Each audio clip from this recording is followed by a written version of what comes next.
Hoje, no Sem Opinião, vamos apresentar os detalhes dessas revelações e o impacto que elas podem ter no futuro político do Brasil. Nos últimos dias, um novo escândalo político tomou conta do Brasil. No centro da polêmica, o ministro Alexandre de Moraes, do Supremo Tribunal Federal, está sendo acusado de conduzir investigações informais contra aliados de Jair Bolsonaro. Mas o que realmente está acontecendo nos bastidores do poder? Hoje, vamos te contar tudo.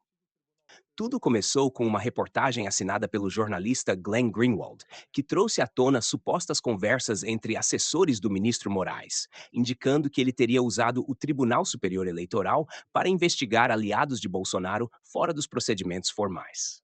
Liberdade de ação. Eles já estão com a narrativa pronta. Eles não queriam saber a verdade. Eles queriam só que eu confirmasse a narrativa deles. Entendeu? É isso que eles queriam. E toda vez eles falavam: mas a sua colaboração tá muito boa. Você vai ser... Tipo assim, ele até falou, vacina, por exemplo, você vai ser indiciado por 9 negócios de vacina, 9 tentativas de falsificação de vacina, vai ser indiciado por associação criminosa e mais um termo lá. Ele falou assim: só essa brincadeira são 30 anos para você. Eu vou dizer, pelo que eu senti, eles já estão com a narrativa pronta deles, é só fechar, e eles querem o máximo possível de gente para confirmar a narrativa deles. Eles são a lei agora. A lei já acabou há muito tempo. A lei é eles. Eles são a lei. O Alexandre de Moraes é a lei. Ele prende, ele solta quando ele quiser, como ele quiser, com o Ministério Público, sem Ministério Público, com acusação, sem... As mensagens reveladas indicam que Moraes pediu relatórios específicos sobre figuras da direita, como o comentarista Rodrigo Constantino e o deputado Eduardo Bolsonaro. Esses relatórios, que não seguiram os ritos habituais, foram utilizados nos inquéritos das fake news e das milícias digitais. Segundo as mensagens, Moraes teria solicitado alterações em documentos e até quebrado sigilos bancários de figuras da direita. Foi o que ele pediu, né? Mais um 4-2. Se o senhor falar, eu altero. Talvez seja mais interessante colocar, Eduardo, alterando, pelo seguinte: quem mandou isso aí exatamente agora foi o ministro. E mandou dizer: vocês querem que eu que faça o laudo, não sei o que, sabe? Ele tá, assim, muito... Ele cismou com isso aí. E como ele tá esses dias sem sessão, sem isso, sem aquilo, ele tá com tempo para ficar, entendeu? Procurando, né? Agora ele mandou ir esses 3. Como eu não me lembro, honestamente, né? Porque a gente é tanta coisa, depois eu perguntei para você. Mas se não, talvez seja melhor pôr, tá? Alterar mais uma vez, fazer o quê, né? Que aí satisfaz sua excelência, tá bom? Obrigado. Então, mas tem coisas que fundamentam. Ele quer que coloque mais ainda. Na verdade, ele quer que ele coloque o que ele acha, né? Escutar? Mas o que tem é mais que... Eu altero. O que tem é mais que essencial para isso. Eu vou alterar aqui rapidinho. Concordo com você, Eduardo. Se for ficar procurando, vai encontrar, é evidente, mas o que você disse, o que já tem, é suficiente. Mas não adianta, ele cismou, entendeu? Quando ele cisma, olha, é uma tragédia. E pode ter certeza, se você colocar esses outros, como você falou que vai colocar agora, ele vai amanhã depois, se for o caso, vai encontrar outros e falar que, sabe, que só a gente aqui não encontra, não sei o quê. Difícil, viu? Difícil. Mas enfim, se puder quebrar o galho e alterar, por favor. Porque senão ele vai falar que ele mostrou alguns e a gente não fez constar. A resposta foi rápida. Deputados e senadores bolsonaristas se uniram em Brasília pedindo investigações mais aprofundadas. Eles acusam Moraes de interferência ilegal nas eleições de 2022, alegando que essas ações podem ter favorecido o atual presidente Lula. Por outro lado, o gabinete de Alexandre de Moraes rebateu as acusações, afirmando que todas as ações foram conduzidas dentro da legalidade e com o conhecimento da Procuradoria-Geral da República. Segundo o ministro, os relatórios faziam parte de investigações legítimas sobre atividades ilícitas nas redes Moraes. sociais. Quais condutas? Basicamente, a incitação a golpe de Estado, a incitação a atentados antidemocráticos, a glorificação do AI-5, a discursos de ódio contra ministros dessa corte e do Tribunal Superior Eleitoral, inclusive com ameaças de vida, ameaças de morte, risco à vida dos integrantes e seus familiares. E nós sabemos que há a necessidade que faltou pela novidade nas eleições de 2018, naquele momento, a necessidade de preservação desse conteúdo, porque senão eles são apagados e não podem ser recuperados. Isso é um procedimento normal, investigativo. E esse procedimento, a partir dessa constatação que aqueles já investigados reiteravam nas condutas, esse procedimento poderia se dar de duas formas. Poderia se dar a partir de uma requisição minha à Polícia Federal, para que ela realizasse, poderia se dar a partir de uma solicitação ao Tribunal Superior Eleitoral para que ele fornecesse os relatórios.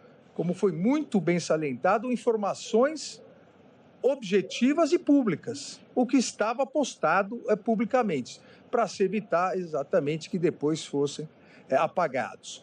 Obviamente, o caminho mais eficiente da investigação naquele momento era a solicitação ao Tribunal Superior Eleitoral, uma vez que a Polícia Federal, lamentavelmente, num determinado momento, pouco colaborava, nós sabemos, com as investigações, retirando o apoio do delegado.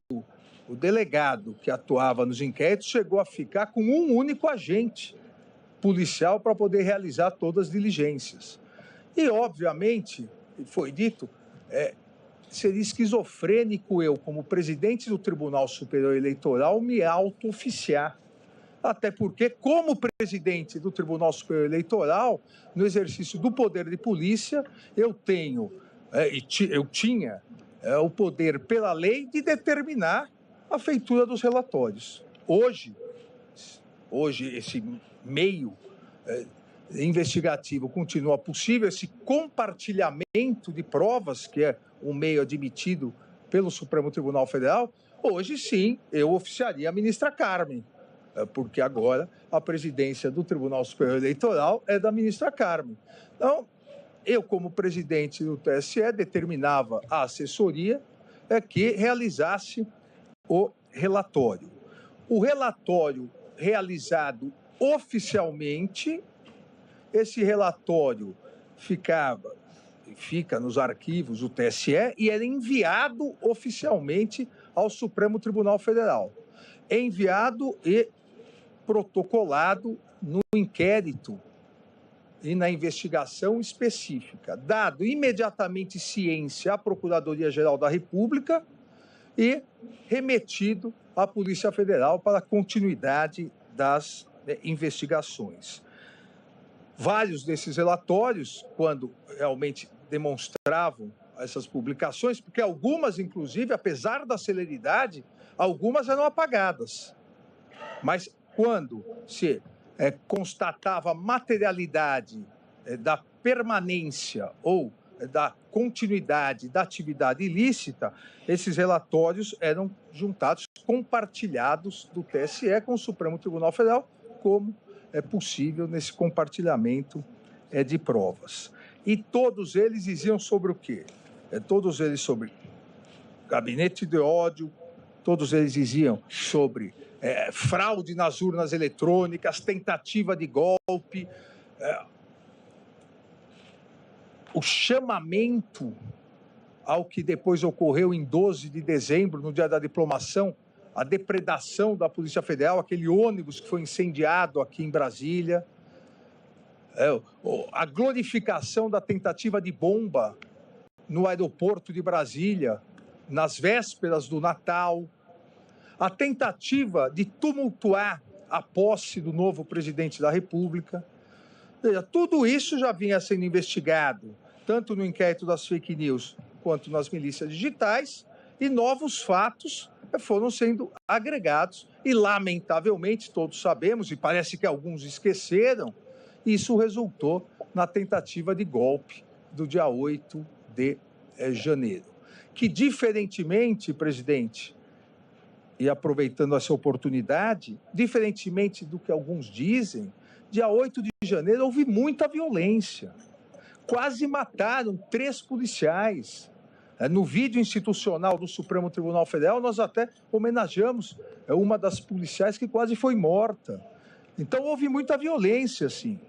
Só que algumas pessoas preferem continuar glorificando o extremismo, o populismo extremista que se vale da instrumentalização das redes sociais. Presidente, eu não quero cansá-los, mas é importante fazer a menção que todos, exatamente todos os relatórios, as juntadas, as ciências são documentadas. As matérias jornalísticas, 2 ontem e 1 hoje, as matérias jornalísticas se referiram a 3, 4,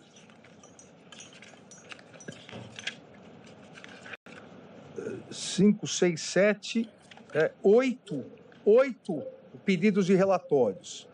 Todos esses documentados. Eu cito um deles, que foi colocado ontem, do pseudo-jornalista foragido nos Estados Unidos, Rodrigo Constantino. Foi citado ontem isso. A data do envio oficial do relatório, ofício e relatório, dia 27/12/2022. A data pro inquérito 4781, e isso deu margem à petição 10.800. Tudo documentado.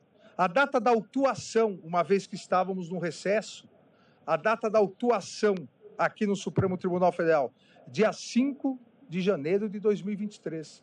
Data da ciência assinada pela Procuradoria-Geral da República, dia 6/1/2023. E envio para continuidade de investigações da Polícia Federal, dia 26/6/2023. Do último envio foi primeiro em janeiro, depois 11 de maio e depois 26/6. Tudo absolutamente documentado, oficializado, com acompanhamento da Procuradoria-Geral da República, e necessárias pela Polícia Federal. Esse é mais um capítulo de uma guerra política que parece não ter fim no Brasil. Enquanto aguardamos os próximos desdobramentos, fica claro que o futuro político do país depende, mais do que nunca, das decisões tomadas nos tribunais. E você, o que acha dessas revelações? Deixe seu comentário abaixo e não se esqueça de se inscrever no canal para mais análises profundas sobre os bastidores do poder.